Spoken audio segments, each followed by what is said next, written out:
All right, we'd like to welcome everybody to the Dallas Center Grimes Community School District Town Hall. My name is A.J. Ellingson, and I have the distinct honor of being the Director of Communications for this district and the incredible honor to work alongside these individuals every single day. If you felt a sense of energy in our district lately, it's because of this group and the people that they represent all across our district. So I hope that comes across tonight, an energy that we all feel together. We have about an hour to dive into some important topics. We had a Parent Square form that was sent out to all staff and all families, and we had 46 questions submitted.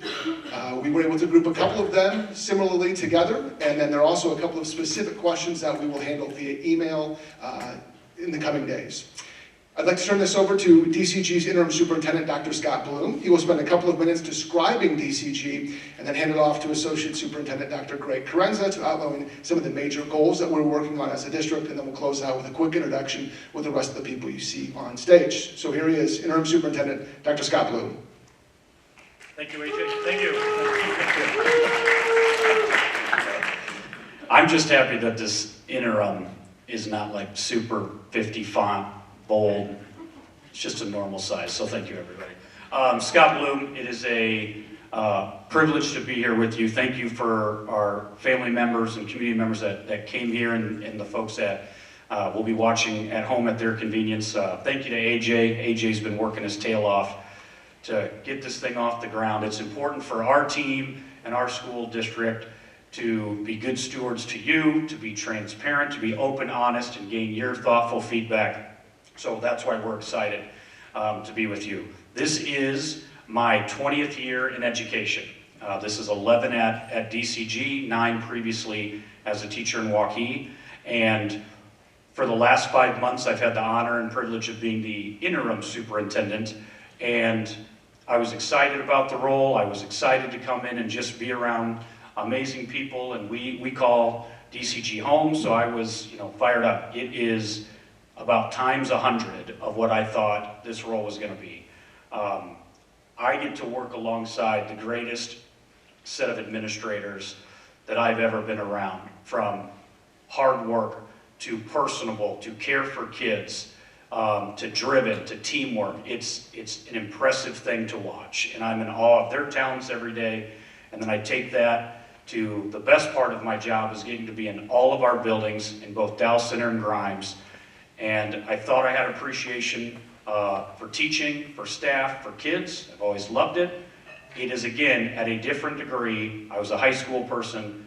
When I get to go watch what a preschool teacher does every day for kids, and a 4th grade teacher working with students with special needs, our ELL teachers working with over 18 different languages in our district and helping those students, to our coaches, our sponsors, our associates, and everyone.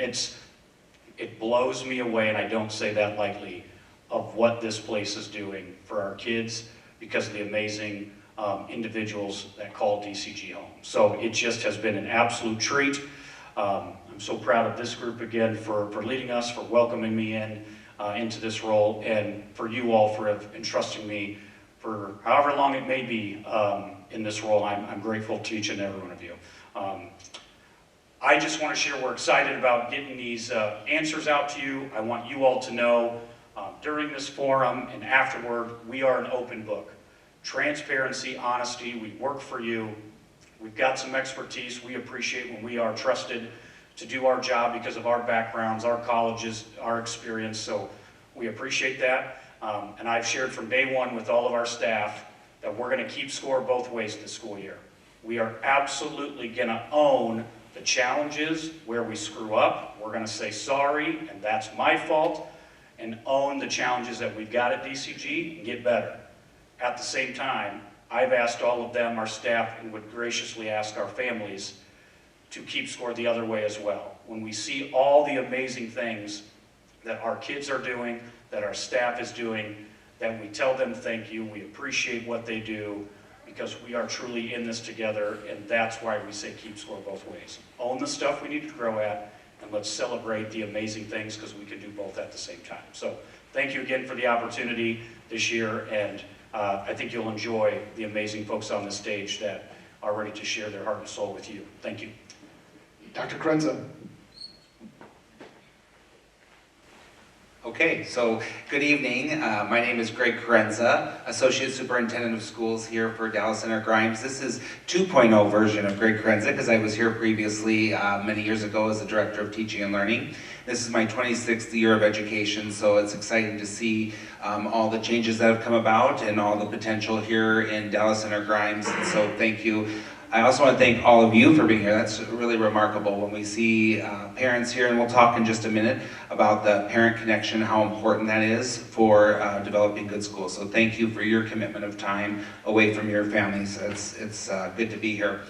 I want to talk a little bit tonight just to give you, and I'm sorry, I'm supposed to start my timer. Are you going to give me? I don't worry, Blue Marty went over, so I want to make sure I don't go over, but don't laugh out there, please. I want to talk a little bit about our school goals. And it's important that we let families know what goals we're aiming for.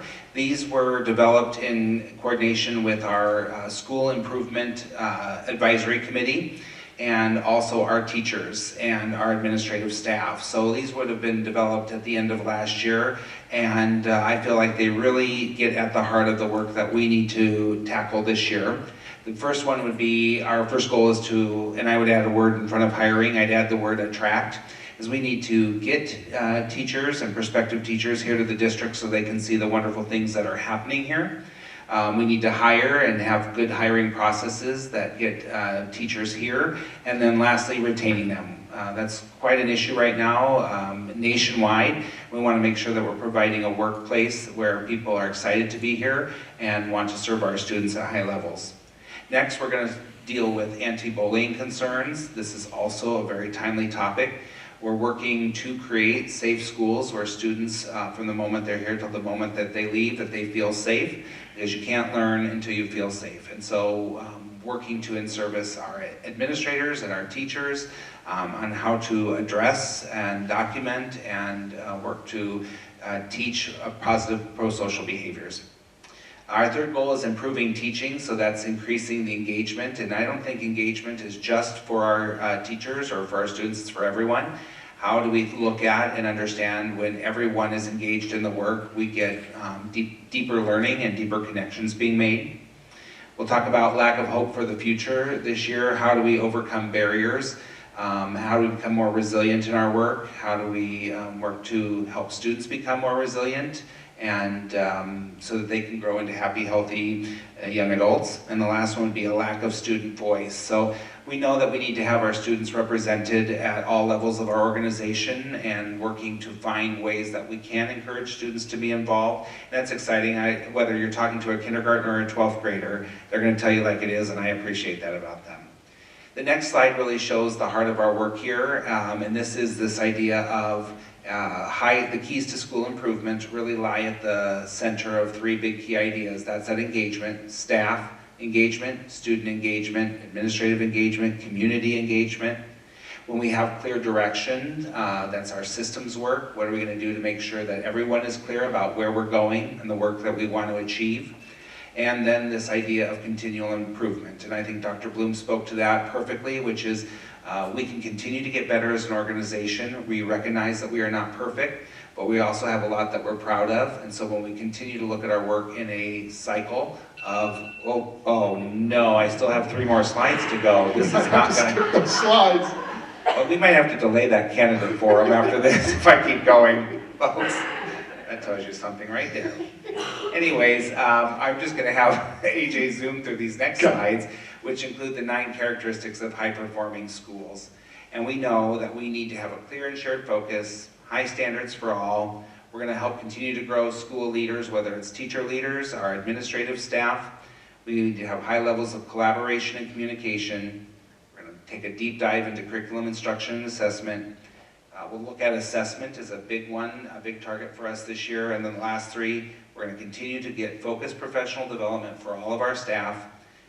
We want to create a supportive learning environment for students and adults. And lastly, and this one's probably my most favorite as an educator of 26 years, how do we continue to get families engaged in our schools? Get them back into our buildings so that they can see and volunteer, because that is so important to me and I've seen it work. So those are our goals, and I will pass this on to the next person. Yeah, we thought the rest of our administrative team will just introduce themselves, their role, and maybe 1 or 2 sentences about why DCG is a place they've chosen to be. I'm Michelle Wormuth. I'm business manager for the district. I am beginning my 26th year as part of the Dallas Center Grimes Community School District, and this is home for me. Everything that happens here is incredibly important focus for me, and I'll speak a little bit to that tonight when we talk about salaries. I'm Shanna Olson. I'm the Director of Teaching and Learning, and I am new to Dallas Center Grimes this year, just starting in July, but my family has been part of the community for almost 14 years, so it's also home to us, and my kids have had fantastic experiences here in the Dallas Center Grimes School, so it was a natural transition for me. I've been an educator for almost 20 years as well, working obviously here, and then prior to that, Waukee previously, and then West Des Moines before that. So I'm excited to be here and have enjoyed getting started here in the district. Good evening, Stephen Hopper, Director of Technology. This is my second year at DCG. As others have said, we've kind of made this home. We built a house not too long ago up by Jester Park, and although we're in the Johnston School District, I was looking for a district that was someplace I can grow, continue to develop, and really spend the next 15, 20 years. Dr. Bloom quoted me on that the other day, so I better be here. Travis Donahue, high school principal. This is my 17th year all at DCG. That's the only place I've worked. So I started out as the tech ed teacher and have kind of jumped up to different positions, and now I get the opportunity to be the high school principal. And over those 17 years, it's just been the people that I get to work with. I have an amazing staff that is so much fun to work with every day. We have great kids. And I think that's the reason we keep coming back, and everyone keeps coming back because of the people that we have here. I am Joan Cundiff, principal at Oakview. I'm not good at math. I was an English teacher, so I think I'm 20 years in education, somewhere around there, give or take. I've worked out in California, I have worked in urban ed, and I have to say that this has been my favorite setting.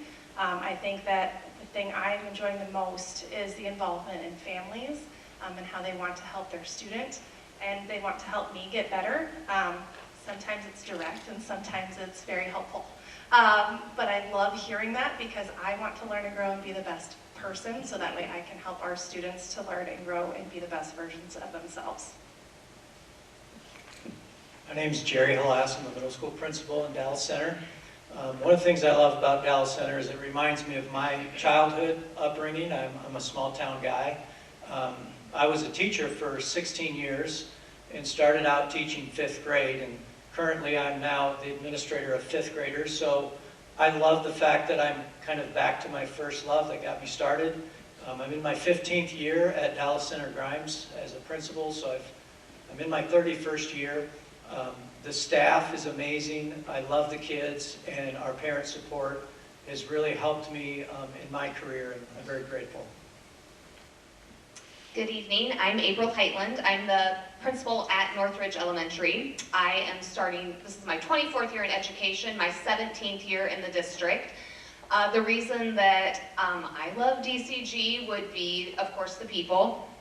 It's our home. My husband works at the high school. Our boys have gone through school here, and every experience that I have had with any level of person, parent, student, it's unbelievable, the support and how much everyone cares so deeply for the children.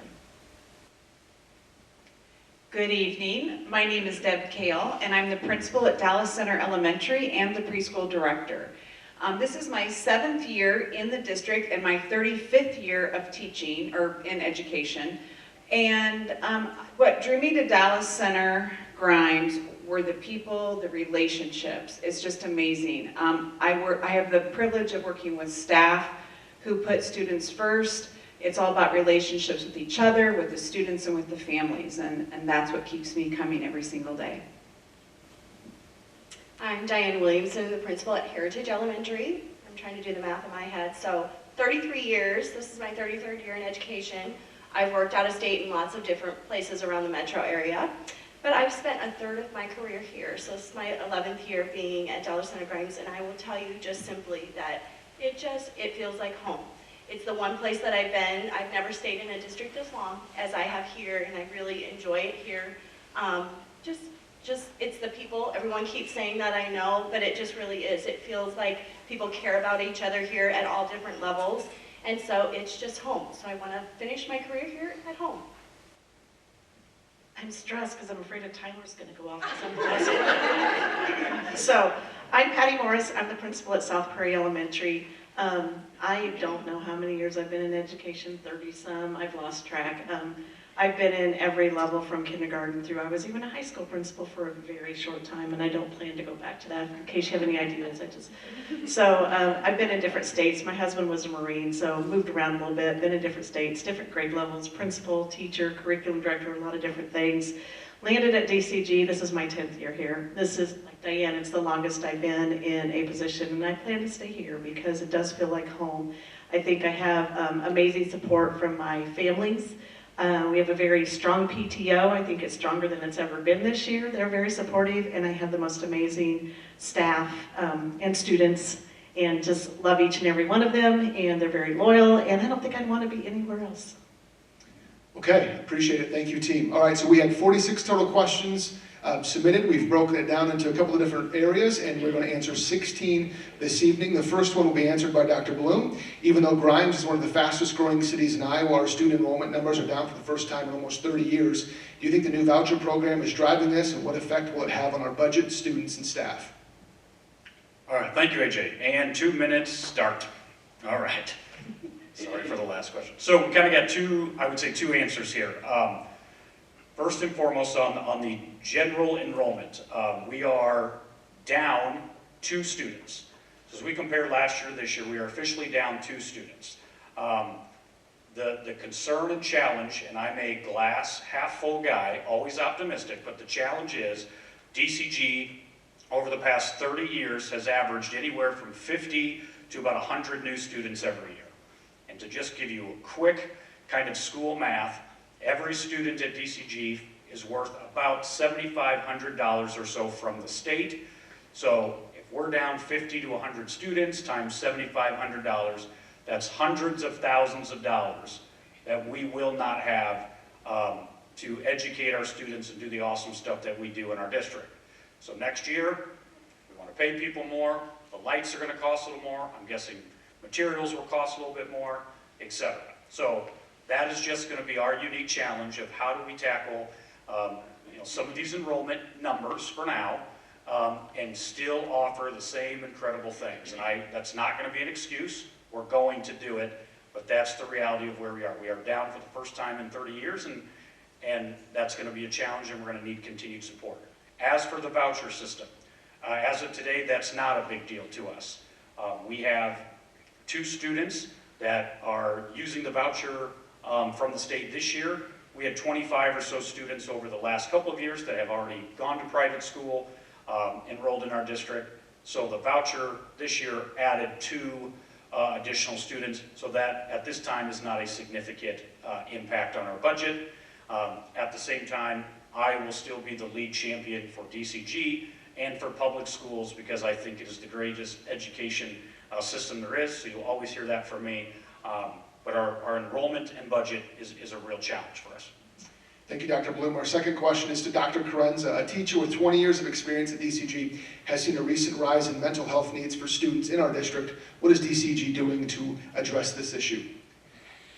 Thank you. This is really probably one of the things that weighs on my mind the most, is I know with students we want to help them to have a safe experience, as I said, so they can learn, but challenges continue to increase for our students. In summary, I think it takes a partnership. It takes a partnership with families, it takes a partnership with providers and our administrators and teachers to help give them the services they need. Some things that we've done is this year our focus has been on providing all optional kindergarten through grade 12 teachers training with the youth mental health first aid model. So we're helping staff to be able to learn how to identify and to help address or calm students in that moment if they know that a mental health need is there. We have also partnered with Employee and Family Resources, EFR, and that partnership's been in place for many years.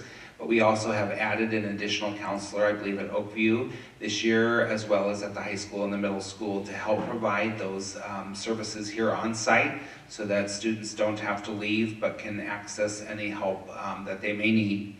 I've also had an incredible opportunity, almost probably to work with every principal, even in my short time this year, in addressing multi-tiered systems of support, we would say MTSS, and looking at how do we continue to grow our response to behavior and mental health needs in the classroom.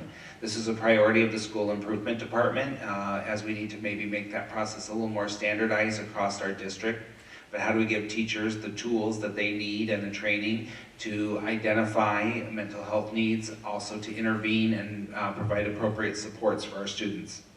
As I said, I close with that partnership. Those most successful situations where we help students address their mental health needs occurs when the parents and the school and providers or any other supports that those kids have come together, and we work to talk about what we're seeing in the classroom, but also what does good, healthy intervention look like. Thank you, Dr. Krenza. Our next one will be answered by Principal Donahue. How do our schools handle bullying cases involving students who are part of a minority? Do we see any trends on how we can proactively help those students?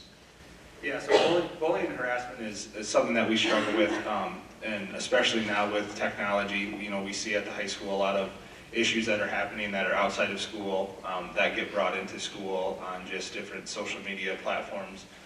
And there is the face-to-face that's still happening.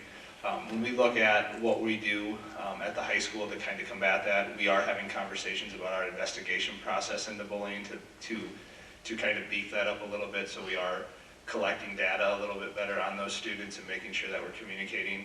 One of the things that we are starting to do this year is, with 2 assistant principals, we've started to really dive into our behavior in our events that are happening, and our teachers have done a great job of reporting more so. I think AJ has a slide up. So these are our behavior events from last year to this year in the same term, because we just ended term 1. So if you look at like the number of students, the number of total events, those numbers for this year look like there's a lot. And I'm going to say there's not a lot more that's happening this year. Our staff is just doing such a good job of documenting it. Our assistant principals are doing a fantastic job of going back and following up. So you see, like, we had 111 events last year and 458 this year. That number looks staggering, but really it's that documentation piece. And I think the part that's really impactful is we had 16 staff members that documented things last year. We had 31 this year. And then another statistic that, and my staff hasn't seen this, we're actually going to talk about it tomorrow, so the ones sitting in the back don't pay attention. The other thing that we've tried to do this year is just be more open with our communication. So last year at this time, we had 16 suspensions or for something. This year we've had 28. We had 4 conferences with administrators last year. This year we've had 141. So my assistant principals have done a great job of, when we have these issues, following up with those students. We went from 4 conferences with teachers to 198, so our teachers are stepping up the documentation they're having. And then another big component is we went from 0 documented conferences with parents to 66. So again, we know that bullying harassment happens. Our proactive approach to this is just to get more data collected, to continue to have those conversations, bring it up. Our staff talks about it more. They're supporting kids more, and it's something that we'll continue to work on. Our next question will be answered by Principal Cundiff. It feels like the transition to Oakview is a big step in my household. Do you see an increased level of bullying at this age, and how do you handle it? Sure, there are 2 questions there. So the first one, kind of like what Travis was saying, is that we know it's an issue, especially in grades 7 and 8, because ages 11 to 14 experience the biggest brain development since the ages of 0 to 2. So we know that our kids are making mistakes and they're trying things, and it is our job to educate them on what they've done, how to do it better. And again, kind of going back to what I said earlier, to be a better version of themselves. We aim to create a very safe space in Oakview. we need our kids to report, and that's something that we talk to them and parents about frequently. If I don't know what's happening, or if we don't know as a staff that it's happening, we can't address it. And sometimes these things that start as mean behaviors or rude behaviors, or even bullying type of behaviors, could result in bullying, but it was gone unnoticed because we had no idea. So, or it's things that we saw but we didn't realize were happening so frequently, right? So reporting is such a big thing, and we try to tell students about who to report to. We're trying to get more student voice to figure out who their trusted adults are in the building, to see if we have students that don't have a trusted adult, so we can make intentional connections. We're trying to do some more proactive things, looking at some of the behaviors that we're seeing and creating lessons for advisory, so that way students can learn and grow from the things that we have seen around them. We go through the handbook. Like I said, the advisory, we have that one adult to a much smaller group. We have teacher check-ins. Even doing the things like clubs and starting those gets kids connected to the building, which then allows them to feel like they have a place, which again leads to more authentic conversations, and so we know who that we need to check in with. And then as far as the transition piece, yes, we have transitions for sure, and they are different. Coming from 6th grade to 7th grade, students are moving 8 periods a day. They have 8 different classes, 42 minutes. It is quite a pace. And so this year we did a 7th grade parent night, so that way we could help educate our 7th grade parents so they knew, because we know if a kid goes home and has questions and they don't know how to answer it, they feel out of the loop too, so we started that. We're working with the high school to do an 8th grade parent night, so that way we can talk about 4-year planning and again educate our families, because we know that they want to help their students and we want to help them. I think Parent Square has also done wonders for us. I think our communication has really enhanced, and I think that I've heard positive things about that as well. So I think that also aids in any type of transition. The more communication we have, the transparency that we have, I think it's just better for everyone. Our next question will be a tag team answer. Principal Haas, Principal Morris, and Principal Williamson. How are we preparing students to make the transition to middle school a smooth one, ensuring all incoming 5th graders have received the needed education? Well, I'm going to start. We're going to kind of sequentially share how that transition works. And my part's very simplistic, because we do have an amazing 4th grade team of teachers, lots of experience with them, and they know what 4th graders need, and they know what 5th graders need. And so they start that transition by just giving students more independence and less focus on being around your teacher all day and listening to everything your teacher says. They have to take some initiative to do more, because they won't have that same teacher with them all day the next year. We always tell our 4th graders too to just try to remember, because there's a lot of anxiety about going to a place, especially middle school, and we always say, just remember, everybody in 4th grade, it's their first year in 5th grade. There's nobody that's been there before, so you're all coming in and everybody feels like you feel. So just reminding your 4th grader of that as they're moving to 5th grade will be helpful. The other thing that we do in all of our elementary buildings is our counselors meet with our 4th grade teachers. And we talk through and we create a spreadsheet of just things that we want the 5th grade teachers to know about our kids. So it could be some social things, it could be that this child has a 504, it could be that a child has these kinds of academic needs. So we put those spreadsheets together, and then our counselors will meet with Jerry's counselor at the middle school, and they will talk through those things. We also have our special education teachers, our tag teachers, our EL teachers, and they meet up at the end of the school year in May, and they talk to the teachers from the middle school level. Some of them are actually the same. They go across those grade levels, but they also share out just about their students. So that's how we kind of pass the baton a little bit over to the middle school. At the middle school, we do have homerooms.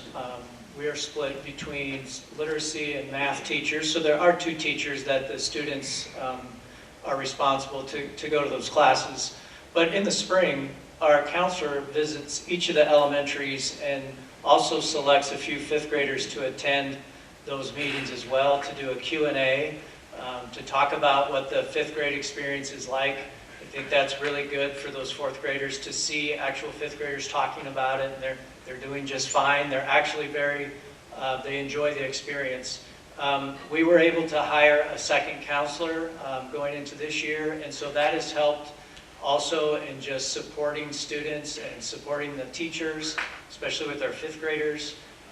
The way we schedule our day too is we have homeroom meetings every morning with all of our kids across the building. And that's an excellent way to just build that community as we're bringing those 4 elementaries all into one space. We also have common planning for our teachers. We have that time where it's called Mustang U for us, where our teachers can meet as grade level teams as well. Some of that is problem solving and intervening with kids.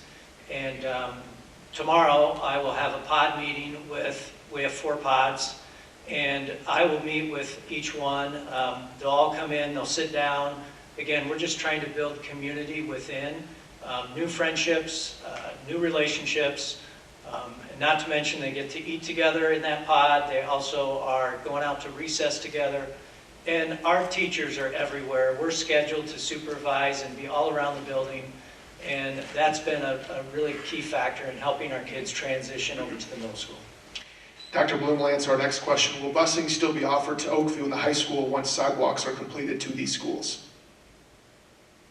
All right, thanks, AJ. So real quick, I want to start the busing answer with a shout out. We have over 50 bus drivers that work at DCG, getting our kids safely to and from school, and they are the nicest, kindest folks around. I had the opportunity I was hanging out with them today about 6:45 this morning, just checking in and saying hi. And again, they get me excited about just another level of DCG and what we do for kids. So awesome people, we just love them. So for this question, the honest answer is maybe. And this sidewalk that was just added kind of by the high school, there's actually Iowa code and then DCG district policy that states elementary, middle school get busing up until, they've got to be 2 miles away, and then secondary is 3 miles away. So for secondary specifically, that was never an issue because there was no safe sidewalk. That at least brings the conversation to our board, that they will have the conversation about, do we want to amend the district policy to allow the busing to continue at the secondary and eventually Oakview, which would be outstanding. Either way, pay to ride will still be an opportunity, and we acknowledge that not all of our families can potentially afford some of the finances that come with pay to ride, so we will be very diligent with our equity to make sure those opportunities are out there. But this will be an important conversation for our board in the spring moving forward with the addition of the sidewalk. Stephen Hopper will answer the next question. What are we doing to connect with parents and guardians who struggle to keep consistent internet and phone accessibility in order to promote and give equitable resources to families? I feel like you're running through these to keep us on time, right? Do my best. So as our families know, we provide all of our students with a Chromebook, actually K-12, but they begin taking them home in 5th grade. As some of our principals have said, we know there's a lot of online behavior that are causing problems, so it sounds like all of our kids have access. We know that's not the case. We know we have families who don't have internet access at home. During the pandemic, we were very fortunate. There were federal funds available, the emergency connectivity funds, where we could actually provide hotspots to families. Unfortunately, those funds are no longer available. They've kind of dried up. But what we have done is on our website, and I think AJ's got it up there right now, if you go to the Family Resources page, we've connected with most of the local providers that we know about, and we have access. Families can apply through their providers for discounted or even free internet in some cases, and we have provided that information necessary because families have to provide some information from the schools. We've done that in a few cases this year. So not a permanent solution by any means, and we're always on the lookout for additional funding sources to kind of close that gap for some of our students that don't have access at home. Thank you, Stephen. Dr. Bloom, how can we help veteran DCG teachers feel like their dedication to our district is valued? Are there procedures in place to honor their commitment? And on a sidebar, how can we help prevent teacher burnout in this group? Yeah, so the question's going to have a little more teacher answer to it. I get another one that talks about staff in general, but I'll take a quick opportunity again to thank and show my gratitude for everyone that gets to come out and hang out with DCG and the best kids around. But specifically for teachers, we have 280 full-time teachers. 11 of those this year are first-time teachers, and we certainly have a handful then on the other end of the spectrum where they've been at DCG 30 plus years. there's a number of folks that are kind of a fair representation of our district that have been here for quite some time. There are so many pros to being employed at DCG that this is why you see people stick around for such a long time. One of my jobs every single day for our entire staff, but specifically for teachers, is to make sure they hear from me and know how much I appreciate them. And on the flip side, the open door policy, the please share your ideas, your concerns. As I stated in my first answer, I screw up every single day. I need to say my bad when I represent DCG, but I need to hear from our folks, and hopefully we've started that process of letting them know the important work that they do every day is truly valued. I believe wholeheartedly that our stakeholders in our community understand that teaching is a very difficult job. It's the most rewarding, it's the most powerful. I miss teaching every single day. The 4 jobs I've had in education, none of them match to being in the classroom as a teacher. We need our continued families to support, our admin needs to continue support, and celebrate the amazing things that our teachers do. Because burnout is a real thing. Some things we can control, others we can't. I'll be very blunt and say I think society in general needs to help us out. We need to celebrate teachers more. We need to thank them more, so we can use our partners, across our communities, across the state and beyond, with saying it's not an us versus you mentality. It's a we're in this thing together. And when our teachers feel that, they just appreciate it and are thankful. We gave a staff survey out just a couple of weeks ago to kind of just get a baseline of some things, selfishly as my superintendent goal that I need to work on, but also for our team to see where we're at. We had 307 staff members complete this survey, which is a solid number. One of the questions was, do you believe DCG is a great place to work? 86% of our staff said yes, that DCG is a great place to work. 2 out of the 307 responses were no. DCG is not a great place to work. That shows us again, we can continue to get better. It also tells us we're doing a lot right, because DCG is an amazing place to work, and we need to make sure we keep the valuable assets that are our teachers and staff here because of the impact they make on our kids every day, and it's my goal to let them know that we are here to make sure that happens for them. Our next question will go to Director of Business Services, Michelle Wearmouth. How do we compare with same-size districts on the pay scale? Do we believe our pay and benefits package is enough to keep employees here? Thank you. I think I can speak for everyone on this stage tonight when I tell you that we have incredible staff at DCG. They are our greatest asset. And to provide clarity to this question, we've compiled some salary schedule data to review. Shout out to the business services people for helping me do that. We're comparing schools closest to our enrollment, 10 up and 10 down, but we know that DCG is typically compared to neighboring school districts, some of which are much larger than us. So we've also built comparison data with those schools. We've compared the standard certified teacher salary schedule with teacher salary supplement, or TSS, so that we can get an apples to apples comparison for salary. I'm going to review tonight bachelor's and master's lanes, since 65% of our certified staff fall into those 2 lanes. As we review those schools closest to our district in enrollment size, that'd be schools like Urbandale, Indianola, Norwalk, and Newton. In the bachelor's lane, step 1, DCG falls 6th of those 21 schools. And the same at BA 15, step 1, we're 7th of 21 schools. This puts DCG consistently in the top third of size comparable schools. In the master's lane, the same is true for size comparable schools. At master's step 1, we rank 6th of 21. Master's 15 step 1, we're 7th of 21. So again, we're in the top third of size comparable schools. But we all know that we're typically compared to our neighboring school districts, many of which are as much as 3 times the size of our school district. Those would be schools like Johnston, Waukee, West Des Moines. So in a review of the Metro Schools comparison group, at bachelor's step 1, DCG ranks 6th of the 10 Metro schools at 47,151. When you look at that, you'll find Waukee ahead of us here by about 5,200, Johnston ahead of us by about 1,900, and West Des Moines by 1,300. If you move to the BA 15 lane, step 1, again, we rank 6th out of the 10 surveyed schools at 48,251, with Waukee ahead by 5,200, Johnston by about 2,600, and West Des Moines by about 1,100.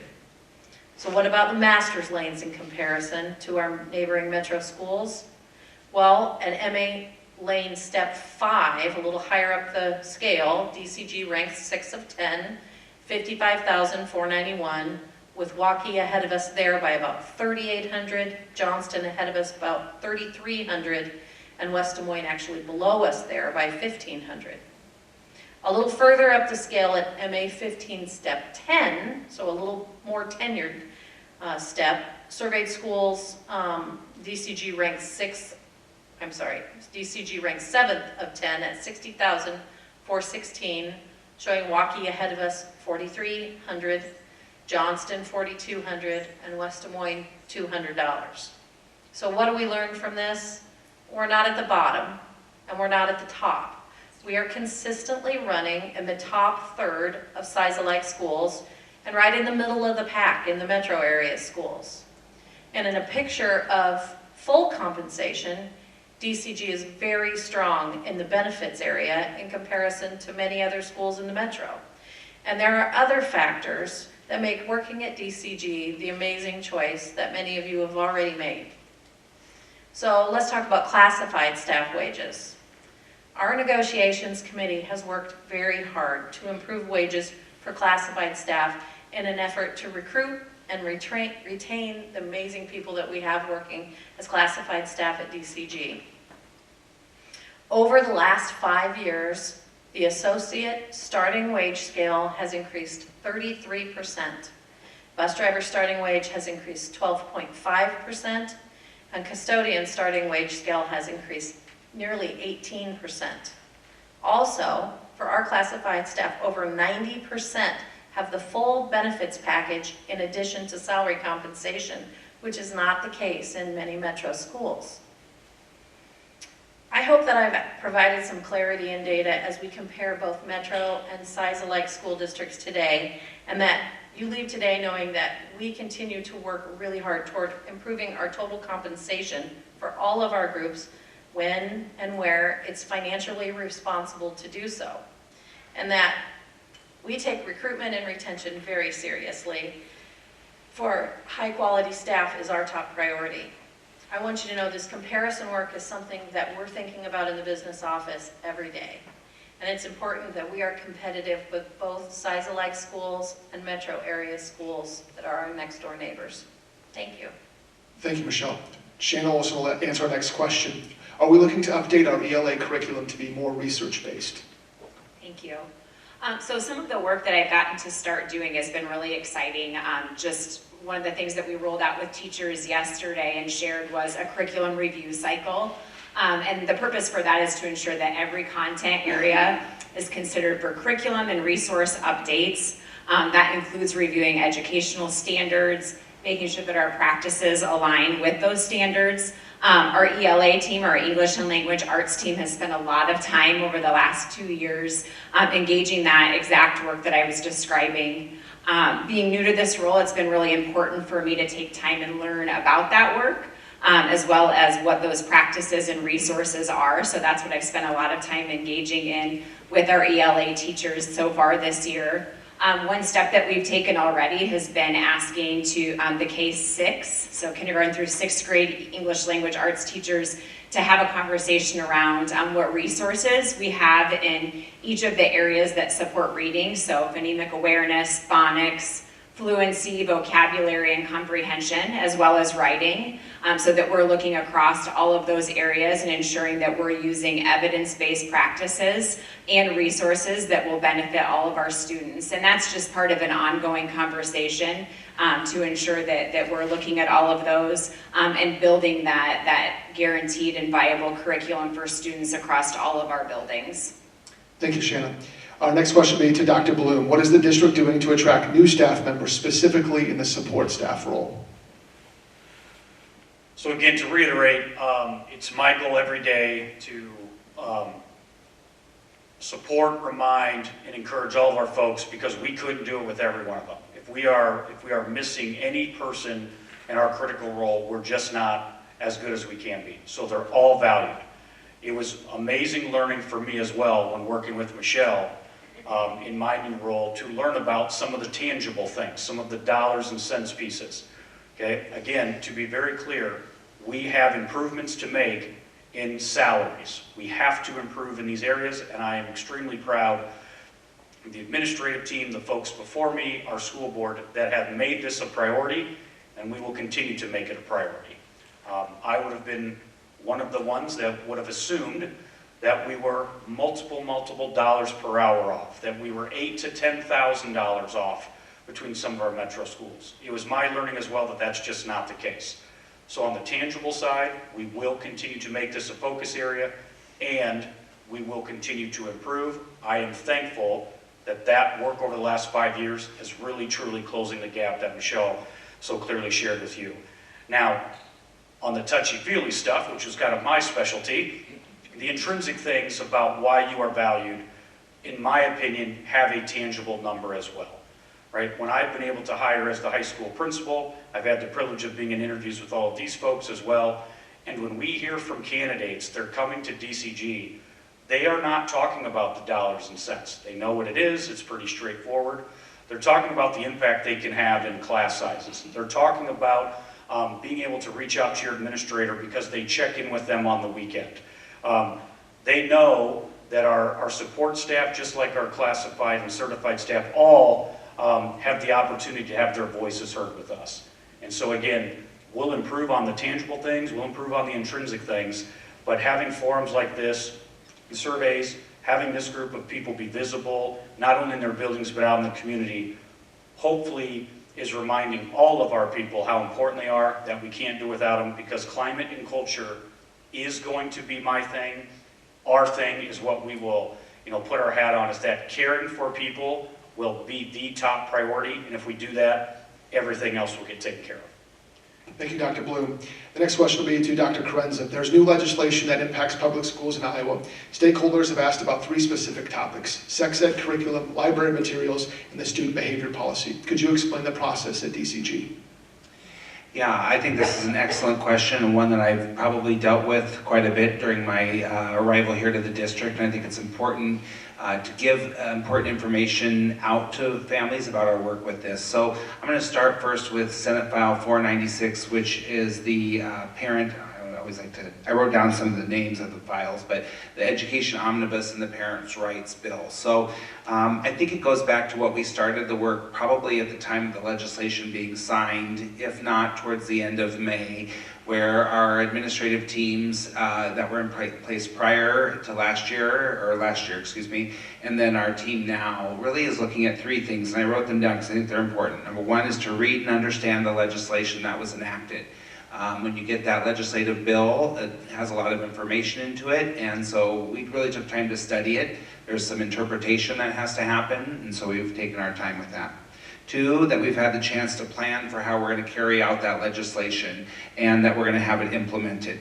So that takes time to think through who all the stakeholders are that are involved and what that looks like. We don't want to leave any groups out. We want to be clear with our staff, even as we were right at the start of the year, about what the legislation calls for and how we're going to meet the legislation. And then 3rd is just providing appropriate time for staff to either work with the curriculum changes that might have happened, to go through our library collections, and that has been happening this entire time. So I'm going to start with health and human growth and development, or sex education, all under the same name. So we know for kindergarten through 6th grade that it calls for an age-appropriate and research-based human growth and development.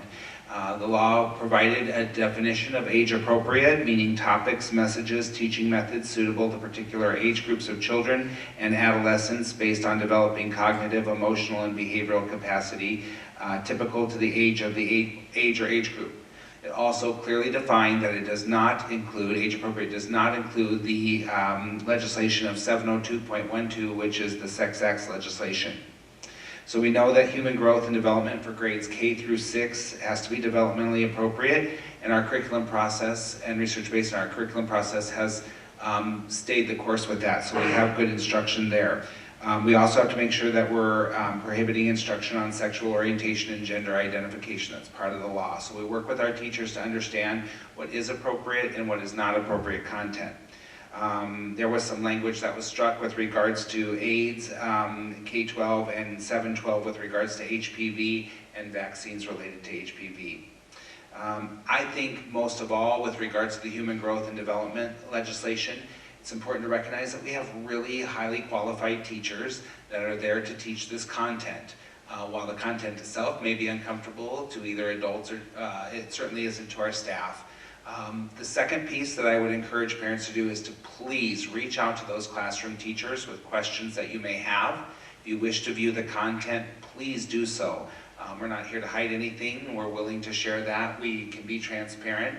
I think two-way communication, and this is just from my experience as a building principal, two-way communication with that building leader is important between the classroom teacher as well. So parents, classroom teacher, and administrators working together. And we want to clearly communicate that. The second part would be the library legislation, which is also Senate File 496. Our teachers have been working since last year, as I stated, to understand the law and to begin to look at and examine what is in our library collections.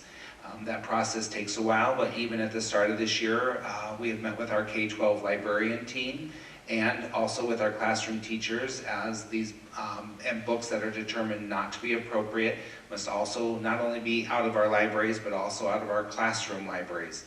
So the teachers have been working to examine their collections and to get those books often, and like I said, they're not stored in our libraries, they don't have access, so we've properly maintained those. That's an ongoing process. We know that guidance from the State Department of Education hasn't, they've provided some clarifications, but not with regards to specifically to titles. That may certainly change as we get different information, it seems, maybe as the months progress. But I want to give a shout out to our librarians and to our classroom teachers. In many classrooms where they have a large library, that's a Herculean effort to go through and look through their books, and they're doing so with good faith. They want to comply with the law. They want to make sure that students are clear on what they have access to and what they don't. So I want to thank them, and I know that's always a work in progress. The last part is House File 604, which is our student discipline. The State Department of Education provide clarification around tiers of disciplinary actions that can be taken by schools in the case of threats of violence or acts of violence, not just threats. Right now, our model guidance is taken from the Department of Education, and that is currently in the first reading at our board to be going through the second and final approval at the November meeting. This isn't a big departure from what we've done in our schools, as we've had student conduct policies, but it certainly does give us clarification as to different tiers and different steps that can be taken. So just because that list is there doesn't mean it's every one of those things is going to happen. Even in the language for young children, it includes strong language of suspension, expulsion. That's not likely ever going to happen, probably with little children, but we want to make sure that there's a range of options for helping to ensure that our schools are safe. Thank you, Dr. Krenza. Another tag team answer for Principal Heitland and Principal Kale. How are DCG buildings using inclusion and equity strategies in the classroom? Great question. Thanks, AJ. So we always want to recognize and honor the differences of our students and, of course, our staff as well. One little tool that really helps our communication that someone else has already mentioned is Parent Square, and that really supports our families to receive that communication in their language. And I believe Dr. Bloom mentioned that we have 18 different languages in our district, so they're able to get that classroom communication. Speaking of English language learners, they're fully included into our classrooms with the support of our English language teachers, so they can get the exposure to our Gen Ed classrooms and have access to everything else our Gen Ed students also have. Also with inclusion, our special education students. Our district has made it possible that we have the associates who we need to support our students, special education students, so they can be in that classroom with the Gen Ed students. They can go to recess, they can go to lunch, they can go to specials, they can go on field trips. And this is for some of our most severely and profound students who need that support, and they're able to be included in everything that the other students are also included in. Another process that we use in our district, preschool through 12th grade would be the PLC model, Professional Learning Communities. It's a way that our staff stays focused on an approach to ensure that all students learn at high levels, and all of our work is focused around this model. Some like more specific, I would say, examples throughout our buildings would be, we have texts that are representing different cultures so that our students are able to see themselves in our curriculum resources. Our teacher librarians do a wonderful job, as well as all of our classroom teachers, to ensure that is happening. At Dallas Center Elementary, there's a peace path that is something special that they have, and both Dallas Center and Northridge have a buddy bench, is something that we teach our children how to use that, and so they're able to be included. And then also in different buildings, we offer peer PE, so all of our students are able to be included in the physical education. And I don't want to leave out Heritage and South Prairie. They have buddy benches too, so yay. They're not on your list. Also, we have Title I funds, which are federal funds for our schools that are identified as Title I schools, so that we can address the needs of students with poverty. So we are able to give them the interventions that they need to close that learning gap. At the secondary level, our high school has many clubs, and one of them is a community group, so they can discuss what the school can do for our students of color. They have an ASL club to support the deaf students. They have an esports club, which is a really nice connection for students who want to be included in something but might not be inclined to do the athletic sports, but they can do esports, so they feel like they're a part of some type of a group. There's also STEM projects at the secondary level where teachers are intentionally highlighting women scientists so that we can get more girls and women interested in the science areas. In our buildings, we're constantly analyzing data. We disaggregate that by subgroups, and we use what's called the MTSS model, multi-tiered systems of support, because we want to ensure that we are giving students exactly what they need. So we analyze that data to know what their specific needs are so that we can cater our instruction specifically for their needs. And I don't know if AJ has that visual, if they're not, but it's not necessarily about equality, it's about equity. Giving them what they need. School is not a one-size-fits-all. So we want to recognize and honor those differences so that all students have the opportunity to be successful. Thank you. Our next question will be for Dr. Bloom. Do we have a sufficient rapid response plan in case of an active threat? And what have we been doing to prepare for a worst-case scenario plan? Yeah, so I hope it goes without saying, but we will say that student and staff safety truly is the top priority. And I hope our families and students, staff see that from our crossing guards, to our folks helping our kids get to and from cars. And we talked about bus drivers, the important work our custodians do to keep all of our buildings safe. Our admin assistants at the front kind of helping be our gatekeepers.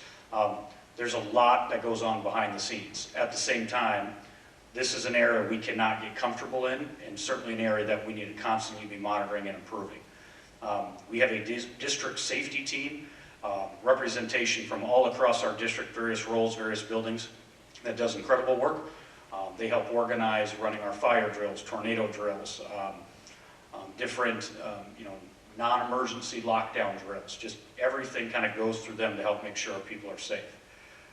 However, one of our big focus areas for our district committee this year is around an active shooter threat. We do a nice job with table talks, we do a nice job with the verbal pieces, our plans are in place. However, we need to increase our training. And so one of our jobs this year at the adult level, I want to be clear, this is not at the student level yet, but at the adult level, it is our job and our task as a district committee that we want to have all of our adults in our buildings go through an active shooter threat training and scenarios with our local law enforcement friends. So that'll be something we look to do in the spring. Has not been done in my 11 years here at DCG, so I think it's important that we take the next step and truly get the training, learn from the experts around us to continue to take, again, that next step to keep everyone safe. I am thrilled with the addition of our school resource officer across the district, Alan Lautzenheiser. He has been just an incredible blessing to us. He has been helpful when it comes to safety. We've had some health situations arise that his quick thinking and response has just been fantastic. So I do believe our district is taking it seriously. We'll continue to take safety seriously at all costs, but it is an area we will always focus on. We will not get comfortable with and continue to look to ways to improve, and an active shooter threat is at the top of that list. Thank you, Dr. Bloom. Shannon Olson will answer our next question. How are students in K-5 being taught keyboarding and computer literacy? Thank you. All of our elementary students use typing club, specifically in grade 3, and then we do also use it for students in 4th grade who are new to our district. We believe this is a developmentally appropriate approach to keyboarding instruction, as we want to support direct handwriting instruction in kindergarten and 1st grade with practice for mastery in 2nd grade. Our district is one-to-one with technology, as Stephen mentioned, and so students obviously have opportunities for typing practice prior to 3rd grade, but then we add that instructional support of typing club during their 3rd grade year. And then in regards to the computer literacy, our curriculum department, as I mentioned, kind of doing that full review. We've also been reviewing the work that we've had some great teams of teachers doing over the past several years prior to my time. So just getting familiar with that. And certainly honoring that work because they've dug in and done some of that great work, so certainly want to honor that. We've also partnered with some folks from AEA to support our ongoing work, and we'll be continuing to look to reconnect with those teams that have done the work leading up to this point, so that we can clarify how instruction will be taught across multiple settings, and also making sure that our standards are in alignment across all grade levels. Thank you, Shanna. Our 16th and final question tonight will go to Principal Donahue. What are we doing to make school to work and DMAC opportunities more equitable to students who might not have their own car or ride to participate in the program? Yeah, so we've seen an increase in the opportunities for our students to participate in some of these programs. Our School to Work program is up to about 40 students now. I think a couple years ago it was under 20, so we've increased that.